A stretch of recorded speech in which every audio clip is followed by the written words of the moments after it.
Hey, Kotaboy32, shooting a VR for you on firearm purchase regret. You know, I had to think long and hard about it because I rarely regret buying a firearm. But, you know, there was one thing that did come to mind after I thought about it for a little while. When I was, I guess, a junior or senior in high school, I bought a Marlin 512, which is a bolt-action slug gun. The reason why I bought the particular gun at the time was the county I did the majority of my hunting in. At that point in time, you could not hunt with rifles. You know, you could hunt with shotguns, you could hunt with muzzleloaders, and that was it. And so, you know, one of the ways I could sort of push the limits on that was go with the slug gun. So I kind of bought into the whole concept of bolt actions being the most accurate version of rifles, which, you know, like I said, I was hunting in a county where we couldn't hunt with rifles, so what experience did I have with rifles, right? But so I said, well, since the bolt gun is such a great gun when it comes to rifles, when it comes to a rifled shotgun, I may as well just go with that. Well, I bought this Marlin 512, and I mean, it was an accurate gun, no doubt about it. A few things that why I would say it was a regretful purchase. One, the thing was heavy as sin. So a little high schooler, man, it was tough dragging that thing through the woods all over the place.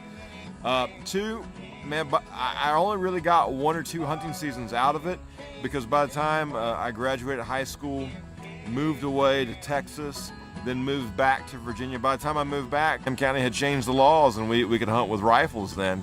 So I ended up selling the gun, to buy a 308.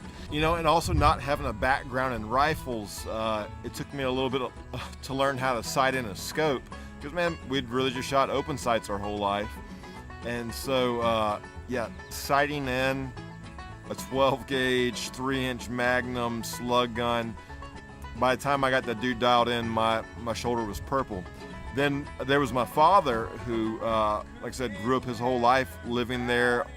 All the hunting he did was on the family farm, so all he had ever shot was open sight. And I remember one day he grabbed my slug gun because he saw some deer out in the field, and he snuck up on them and lifted up, and he put his glasses lens right on the scope lens, and we don't know whether he got the deer or not, because the only blood trail we found was his.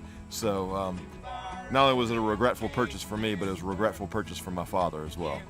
And so if I had any one regretful purchase, it'd be that slug gun. I wish if I could go back and talk to high school modern mountain man, I would go back and tell myself to have bought a pump shotgun of some sort, Remington 870 or a Mossberg, so that it would have been a more customizable gun. Hey, throw a slug barrel on it back then, but be able to change it out with a bird barrel and a tactical barrel or whatever else you want to do with it, because I could still be using that right now.